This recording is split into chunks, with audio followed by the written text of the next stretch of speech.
Welcome back to my new blog. Friends, ಎಲ್ಲರೂ ಹೇಗಿದ್ದೀರಾ? ಚೆನ್ನಾಗಿದ್ದೀರಾ? ನಾನು ಕೂಡ ತುಂಬಾ ಚೆನ್ನಾಗಿದ್ದೀನಿ. ಸೊ ನೀವು ಕೂಡ ಚೆನ್ನಾಗಿದ್ದೀರಾ ಅಂತ ಅಂದ್ಕೊಂಡಿದ್ದೀನಿ. ಸೊ ನಾನು ಇವತ್ತು ಬೆಳಗ್ಗೆಯಿಂದ ಬ್ಲಾಗ್ ಸ್ಟಾರ್ಟ್ ಮಾಡ್ತಾ ಇದ್ದೀನಿ. ಟೈಮ್ ಬಂದುಬಿಟ್ಟು 10 ಆಗ್ತಾಯಿದೆ. ಸೊ ಇವತ್ತು ಪೂಜೆ ಎಲ್ಲ ಮುಗೀತು. ನಿನ್ನೆ ಪೂಜೆ ಮುಗಿಸ್ಕೊಂಡು ಮನೆಗೆ ಹೋಗಿ ಎಂಜಾಯ್ ಮಾಡಿ, ಸೊ ಇವತ್ತು ಊರಿಗೆ ಹೋಗಬೇಕು. ಸಂಡೇ. ಸೊ ನಾಳೆ ಅಮ್ಮಂದು ಸ್ಕೂಲ್ ಇದೆ, ಬಿಡೋ ಹಾಗಿಲ್ಲ. ಸೊ ಅಪ್ಪು ನಾವು ಎಲ್ಲರೂ ಈಗ ಊರಿಗೆ ಹೋಗ್ತಾ ಇದ್ದೀವಿ. ಸೊ ಈಗ ಬಸ್ ಬಂದುಬಿಟ್ಟು ಏನು 10:30ಗೇನೋ ಬರುತ್ತೆ. ಸೊ ಹಾಗಾಗಿ ನಾವು ರೆಡಿ ಆಗಿದ್ದೀವಿ. Okay guys. ಸೊ ಹಾಗೆ ನೋಡಿ ತಾತ, ತಾತ ನೋಡ್ತಾ.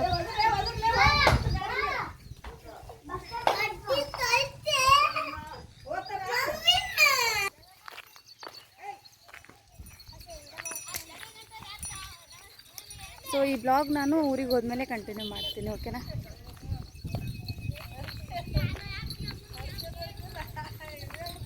ಫ್ರೆಂಡ್ಸ್, ನಿನ್ನೆ ಪೂಜೆ ಎಲ್ಲ ಕಂಪ್ಲೀಟ್ ಆಯಿತು. ಇನ್ನು ಮಾರನೇ ದಿನ ಪೂಜೆ ಸರಿಸುವಂಥ ಕಾರ್ಯಕ್ರಮ. ಸೊ ಇವತ್ತು ಬೆಳಿಗ್ಗೆ ಎದ್ದು ಸ್ನಾನ ಮುಗಿಸ್ಕೊಂಡು ಸಾರಿನ ಹಾಕ್ಕೊಂಡು ಆಮೇಲೆ ನೈವೇದ್ಯ ಕೂಡ ರೆಡಿ ಮಾಡಿಟ್ಬಿಟ್ಟು ಅದಾದಮೇಲೆ ದೀಪನ ಹಚ್ತಾ ಇದ್ದೀನಿ. ಇನ್ನು ನೈಟೆಲ್ಲ ನಾವು ಹಂಚಿನ ದೀಪ ಎಲ್ಲ ಹಚ್ಚಿರ್ತೀವಿ. ಇನ್ನು ನೈಟ್ ಪೂರ್ತಿ ಎಲ್ಲ ಇನ್ನು ಅದರಲ್ಲಿ ಜಾಸ್ತಿ ಎಣ್ಣೆ ಹಿಡಿಯುತ್ತೆ, ನೈಟೆಲ್ಲ ಚೆನ್ನಾಗಿ ಉರಿಯುತ್ತೆ. ಇನ್ನು ನಾವು ಬೆಳ್ಳಿ ದೀಪ ಹಚ್ತೀವಲ್ವ, ಅದರಲ್ಲಿ ಎಣ್ಣೆ ಜಾಸ್ತಿ ಹಿಡಿಯೋದಿಲ್ಲ. ಹಾಗಾಗಿ ಮತ್ತೆ ಬೆಳಿಗ್ಗೆ ಎದ್ದು 2 ದೀಪನ ಹಚ್ಚಿ ಇನ್ನು ಕಳಸಕ್ಕೆಲ್ಲ ಹಚ್ಬಿಟ್ಟು ಅದಾದಮೇಲೆ ನೈವೇದ್ಯ ಎಲ್ಲ ರೆಡಿ ಮಾಡಿಟ್ಟು ಇನ್ನು ಎಲ್ಲ ಕಡೆ ದೀಪನ ಹಚ್ಬಿಟ್ಟು ಅದಾದಮೇಲೆ ನೈವೇದ್ಯನ ಹಿಡಿದು ಕಾಯಿ ಒಡೆದು ಆಮೇಲೆ ಆರತಿ ಬೆಳಗಿ ಪೂಜೆನ ಇಳಿಸ್ತೀವಿ. ಸೊ ನಮ್ಮ ಕಡೆ ನಾವು ಇದೇ ರೀತಿಯೇ ಮಾಡೋದು. ಇನ್ನು ಕೆಲವೊಂದು ಕಡೆ ಕೆಲವೊಬ್ಬರು ಒಂದೊಂದು ರೀತಿಯಾಗಿ ಮಾಡ್ತಾರೆ. ಇನ್ನು ಇಳಿಸ್ಬೇಕಾದ್ರೆ ಬೆಳಿಗ್ಗೆ ಬೇಗನೆ ಇಳಿಸ್ಬೇಕು. ಏನು ಹೇಳ್ತೀವಿ, ಹೊತ್ತು ಹೋದಾಗೆ ನಾವು ಇಳಿಸಬಾರ್ದು. 8 o'clock ಅಥವಾ 7 o'clock ಆದರೆ ತುಂಬಾ ಒಳ್ಳೆಯದು. ಪೂಜೆನ ನಾವು ಆಮೇಲೆ ಎಲ್ಲ ಐಟಮ್ಸನ್ನು ತೆಗಿಬೋದು, ಬಟ್ ಅದಕ್ಕಿಂತ ಮುಂಚೆ ನೈವೇದ್ಯ ಹಿಡಿದು ಆರತಿ ಎಲ್ಲ ಬೆಳಗಿ ಕಾಯಿ ಒಡೆದು ಅದಾದಮೇಲೆ ಪೂಜೆನ ಸರಿಸಿ ಬಿಟ್ಬಿಡಬೇಕು. ಸೊ ನಾವು ಪ್ರತಿ ವರ್ಷ ಇದೇ ರೀತಿಯೇ ಮಾಡ್ಕೊಂಡು ಬರ್ತಾ ಇದ್ದೀವಿ. ಹಾಗಾಗಿ ಸೊ ನಮ್ಮ ಮನೆಯಲ್ಲಿ ಯಾವ ರೀತಿಯಾಗಿ ಮಾಡ್ತೀವೋ ಅದನ್ನೇ ನಾವು ನಿಮ್ಮ ಜೊತೆ ಶೇರ್ ಮಾಡ್ಕೋತಾ ಇದ್ದೀನಿ. ಇನ್ನು ಆರತಿ ಬೆಳಗುವಾಗ ಮನೇಲಿ ಎಷ್ಟು ಜನ ಇರ್ತಾರೆ ಅಷ್ಟು ಜನ ಎಂಟ್ರಿ ಆಗಬೇಕು. ನಮ್ಮ ಮನೇಲಿರೋದು ನಾವು ಕಡಿಮೆನೇ ಜನ. ಹಾಗಾಗಿ ಅಪ್ಪು ಅಮ್ಮು ಕೂಡ ಅವತ್ತು ಇರಲಿಲ್ಲ, ಅಮ್ಮನ ಮನೆಗೆ ಹೋಗಿದ್ದರು. ಇನ್ನು ನಾನು, ನಮ್ಮ ಅತ್ತೆ ಮತ್ತು ನಮ್ಮ ಮಾವ ಆಮೇಲೆ ನಮ್ಮ ಯಜಮಾನ್ರು ಇಷ್ಟೇ ಜನ ಇರೋದು. ಇನ್ನು ಅವರು ಕೂಡ ಹೊರಗಡೆ ಹೋಗಿಬಿಟ್ಟಿದ್ರು, ಇನ್ನು ಅವರು ಕೂಡ ಇರಲಿಲ್ಲ. ಹಾಗಾಗಿ ಸೊ ನಮ್ಮ ಮನೇಲಿರೋದು ನಾವು ಕಡಿಮೆನೇ ಜನ ಅಲ್ವಾ, ಹಾಗಾಗಿ ಸೊ ಅವ್ರು ಹೊರಗಡೆ ಹೋಗ್ಬಿಟ್ಟಿದ್ದಾರೆ. ಇನ್ನು ಬರೋ ಅಷ್ಟೊತ್ತಿಗೆ ತುಂಬ ಲೇಟಾಗಿ ಬರುತ್ತೆ ಅಂತ ಹೇಳ್ಬಿಟ್ಟು ಸೊ ನಾವಿಬ್ಬರೇ ಇದ್ವಿ. ಪೂಜೆ ನಡೆಸೋಣ ಅಂತ ಹೇಳಿದ್ಲು ನಮ್ಮ ಅತ್ತೆ ಕೂಡ. ಸೊ ಹಾಗಾಗಿ ಆರತಿನ ಬೆಳಗಿ ಕಾಯಿ ಹೊಡೆದು ಪೂಜೆನ ಇಳಿಸ್ತಾ ಇದ್ದೀವಿ. ಇನ್ನು ಅದಲ್ಲದೆ ಇವತ್ತು ಊರಿಗೆ ಬೇರೆ ಹೋಗಬೇಕು.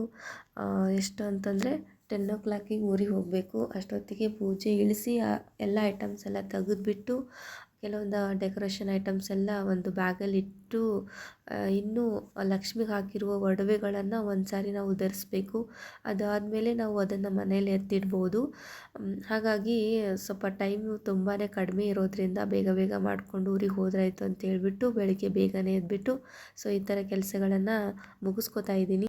ಇನ್ನು ನಾನು, ಅಪ್ಪು, ಅಮ್ಮು 3 ಜನ ಊರಿಗೆ ಹೋಗ್ತಾ ಇದ್ದೀವಿ. ಇನ್ನು ಯಜಮಾನ್ರಂತೂ ಅವತ್ತು ಸ್ವಲ್ಪ ಲೇಟ್ ಮಾಡೇ ಬರ್ತೀವಿ, ನೀವು ಆಲ್ರೆಡಿ ಹೋಗಿರಿ, ನಾಳೆ ಎಕ್ಸಾಮ್ ಇದೆ, ಅವ್ರನ್ನ ಓದಿಸ್ಬೇಕು ಅಂತ ಹೇಳಿದರು. ಇನ್ನು ನಮಗೂ ಕೂಡ ಬಸ್ ಇತ್ತಲ್ವ, ಇನ್ನು ಡೈರೆಕ್ಟ್ ಬಸ್ ಇರುತ್ತೆ ಅಂತ ಹೇಳ್ಬಿಟ್ಟು ಆ ಬಸ್ಸಿಗೆ ಹೋಗ್ತಾ ಇದ್ದೀವಿ. ಗಾಡಿಯಲ್ಲಿ ಹೋಗುವಾಗ ಅಮ್ಮು ನೋಡಿ ಹೆಂಗೆ ಮಾಡ್ತಾಳೆ, ಬಸ್ಸಲ್ಲಿ ಇದ್ಲು ಅಂದರೆ ತುಂಬಾ ತರಲೆ ಮಾಡ್ತಿರ್ತಾಳೆ. ಅವಳನ್ನು ಸೈಲೆಂಟಾಗಿ ಕೂಡಿಸ್ಬೇಕಂದ್ರೆ ಒಂದೇ ಒಂದು ಆಪ್ಷನ್ಸ್ ಇರೋದು, ಅದು ಕ್ಯಾಮ್ರಾ. ಅದಿತ್ತು ಅಂದರೆ ಒಂದೊಂದು ಸರಿ ಸೈಲೆಂಟ್ ಆಗಿಬಿಡ್ತಾಳೆ ಅಂತ ಹೇಳ್ಬಿಟ್ಟು ಅದನ್ನು ತೋರಿಸ್ತಾ ಇದ್ದೆ ಅವಳಿಗೂ ಕೂಡ. ಇನ್ನು ಅಪ್ಪು ಅಂತೂ ಸೈಲೆಂಟ್ ಆಗಿಬಿಟ್ಟಿದ್ದ. ಅಂದರೆ 2 ದಿನ ಊರಲ್ಲಿದ್ವಿ ಅಲ್ವಾ, ಚೆನ್ನಾಗಿ ಆಟ ಆಡ್ತಾಯಿದ್ರು ಎಲ್ಲ ಮಕ್ಕಳ ಜೊತೆ. ಇನ್ನು ಊರಿಗೆ ಕರ್ಕೊಂಡೋಗಿ ಓದಿಸ್ತೀನಿ ಅಂತ ಹೇಳ್ಬಿಟ್ಟು ಅವನು ಕೂಡ ತುಂಬಾ ಒಂದೊಂದು ಸಾರಿ ಸೈಲೆಂಟ್ ಆಗಿಬಿಟ್ಟಿದ್ದ. ಅದರಲ್ಲೂ ಎಕ್ಸಾಮ್ ಬೇರೆ ಇತ್ತಲ್ವ, ಇನ್ನು ಹೋಗಿ ಓದಬೇಕು ಅಂತ ಹೇಳಿದೆ, ಹಾಗಾಗಿ ಅವನು ಸೈಲೆಂಟ್ ಆಗಿದ್ದ ಅಷ್ಟೇ.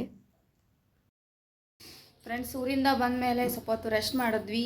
ಅಪ್ಪು ಅಮ್ಮು ಕೂಡ ಊಟ ಮಾಡಿದ್ರು. ಸೊ ನಾನು ಕೂಡ ಊಟ ಮುಗಿಸ್ಕೊಂಡು ಸ್ವಲ್ಪ ಹೊತ್ತು ರೆಸ್ಟ್ ಮಾಡಿದೆ. ಈಗ ಟೈಮ್ ಬಂದುಬಿಟ್ಟು 6:30 ಆಗ್ತಾಯಿದೆ. ಸೊ ನಾನು ಕೂಡ ಫ್ರೆಶ್ ಅಪ್ ಆಗಿ ಮನೆ ಎಲ್ಲ ಕ್ಲೀನ್ ಮಾಡಬೇಕು. ಊರಿಗೆ ಹೋದ್ನಂದರೆ ಎಷ್ಟು ಗಲೀಜಾಗ್ಬಿಡುತ್ತೆ ಮನೆ, ಎಲ್ಲಿ ಬೇಕಲ್ಲಿ ಸಾಮಾನುಗಳು ಬಿದ್ದುಬಿಡುತ್ತೆ.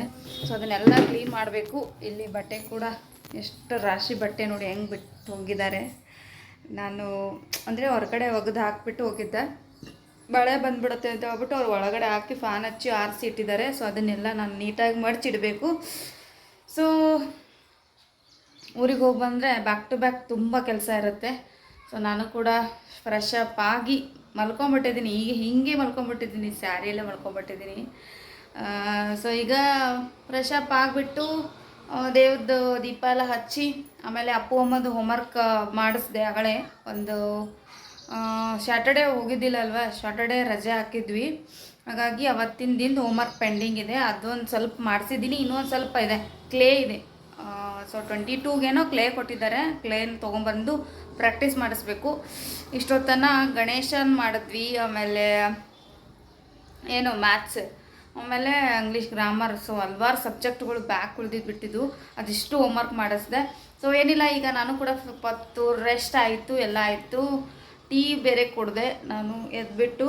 ಸೊ ಈಗ ಏನಿಲ್ಲ, ಸೊ ಈಗ ಡ್ರೆಸ್ ಚೇಂಜ್ ಮಾಡಿಕೊಂಡು ಪಟ ಅಂತ ಹೇಳಿಬಿಟ್ಟು ಬಟ್ಟೆನೆಲ್ಲ ಮಡಚಿಟ್ಬಿಡ್ತೀನಿ. ಓಕೆ ಗಾಯ್ಸ್,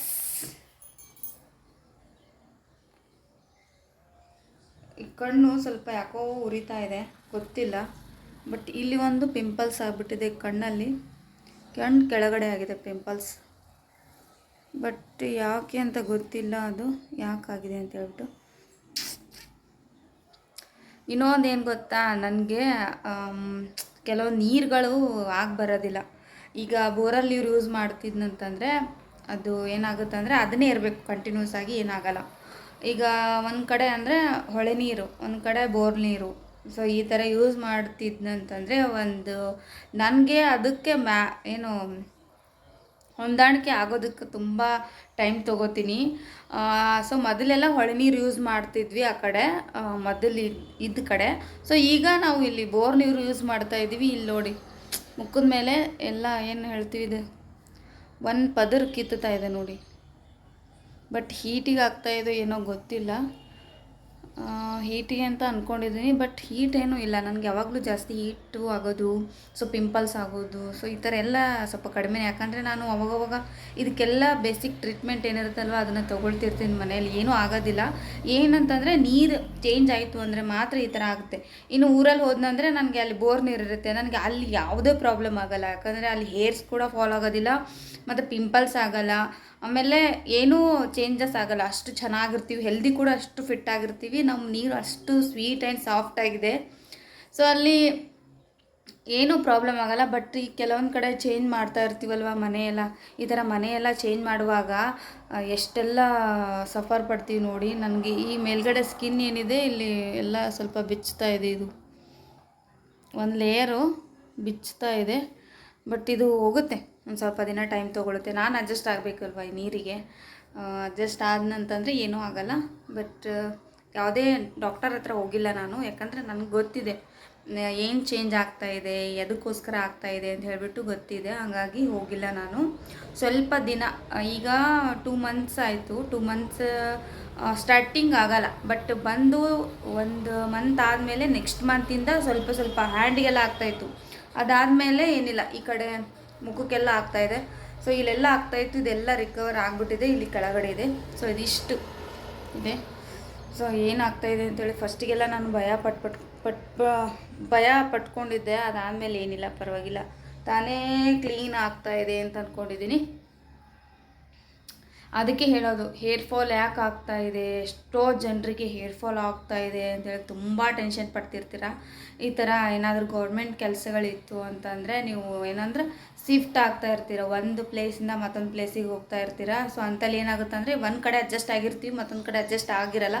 ಅಲ್ಲಿ ಹೋಗಿ ಫಸ್ಟಿಗೆ ನಮ್ಗೆ ಏನಾಗುತ್ತೆ ಅಂದರೆ ಹೇರ್ ಫಾಲೇ ಸ್ಟಾರ್ಟ್ ಆಗೋದು. ಅದಾದಮೇಲೆ ಈ ಥರ ಪಿಂಪಲ್ಸ್ ಆಗೋದು, ಆಮೇಲೆ ಈಗ ಫೇಸಲ್ಲಿ ಒನ್ ಲೇಯರ್ ಬಿಚ್ತಾ ಇರೋದು ಈ ಥರ ಆಗ್ತಾ ಇರುತ್ತೆ, ಬಿಕಾಸ್ ಅದು ನೀರಿಂದ. ಹಾಗಾಗಿ ಎಷ್ಟೋ ಜನರಿಗೆ ಹೇರ್ ಫಾಲ್ ಆಗೋದು ಎದಕ್ಕೋಸ್ಕರ ಅಂತೇಳಿ ಗೊತ್ತೇ ಇರೋದಿಲ್ಲ. ಬೇಸಿಕ್ಲಿ ಅಂತಂದರೆ ಈ ಥರ ಪ್ರಾಬ್ಲಮ್ಗಳಾಗುತ್ತೆ. ಇದಕ್ಕೂ ಮೀರಿ ಒಂದು 6 ಮಂತ್ ಆದ್ರೂ ನಮಗೆ ಕಂಟ್ರೋಲಿಗೆ ಬರಲಿಲ್ಲ ಅಂತಂದರೆ ಅದು ನಮ್ಮ ಹೇರ್ ಫಾಲ್ ಬೇರೆ ಥರನೇ ನಾವು ಟ್ರೀಟ್ಮೆಂಟ್ ತೊಗೋಬೇಕು. ಇಲ್ಲಿ ಹೇರ್ ಫಾಲ್ ಏನು ಅಷ್ಟೇನು ಆಗಲ್ಲ ನನಗೆ, ಬಟ್ ಈ ಥರ ಸ್ಕಿನ್ ಮಾತ್ರ ಒಂದು ಲೇಯರ್ ಹೋಗ್ತಾಯಿದೆ ಅಷ್ಟೇ. ಎಷ್ಟೋ ಜನ ಕೇಳಿದ್ದಾರೆ ಏನಾಗಿದೆ ನಿನಗೆ, ಏನಾಗಿಲ್ಲ, ಜಸ್ಟ್ ಅಷ್ಟೇ ಒಂದು ಲೇಯರ್ ಮಾತ್ರ ಅದು ಬಿಚ್ತಾ ಇದೆ ಅಷ್ಟೇ, ಅದು ಬಿಟ್ಟರೆ ಏನು ಪ್ರಾಬ್ಲಮ್ ಇಲ್ಲ. ಓಕೆ ಗಾಯ್ಸ್, ನಾನೀಗ ಸ್ವಲ್ಪ ಮತ್ತೆ ಮುಖ ತೊಳ್ಕೊಂಬಿಡ್ತೀನಿ. ಇಲ್ಲದೆ ಹೋದರೆ ಸುಸ್ತಲ್ಲಿ ಇದ್ದುಬಿಡ್ತೀನಿ. ಮಧ್ಯಾಹ್ನ ಟೈಮ್ನಲ್ಲಿ 1 hour ಮಲ್ಕೊಂಡ್ಬಿಟ್ನೆ ಅಂದರೆ ಫುಲ್ ಡೇ ನಾನು ಸುಸ್ತಲ್ಲೇ ಇರ್ತೀನಿ, ಅದಕ್ಕೋಸ್ಕರ ಮಲ್ಕೊಳ್ಳೋದೇ ಇಲ್ಲ. ಸೊ ಈಗ ನೈಟು ವರ್ಕ್ ಇದೆ, ಆ ವರ್ಕ್ ಸ್ಟಾರ್ಟ್ ಮಾಡಬೇಕು. ಒಂದು 3 ಡೇಸಿಂದ ಯಾವುದೇ ವರ್ಕ್ ಇಲ್ಲ, ಎಲ್ಲ ಪೆಂಡಿಂಗ್ ಇಟ್ಬಿಟ್ಟು ರೆಸ್ಟ್ ಮಾಡಿದ್ದೀನಿ. ಪೂಜೆ ಮಾಡಬೇಕು, ಆ ಕಡೆ ಮನೆಗೆ ಹೋಗಬೇಕು, ಆಮೇಲೆ ಕೆಲವೊಂದಿಷ್ಟು ಜನರಿಗೆ ಮಾತಾಡ್ಸ್ಕೊಂಬರೋದಿತ್ತು, ಅದು ಆಯಿತು.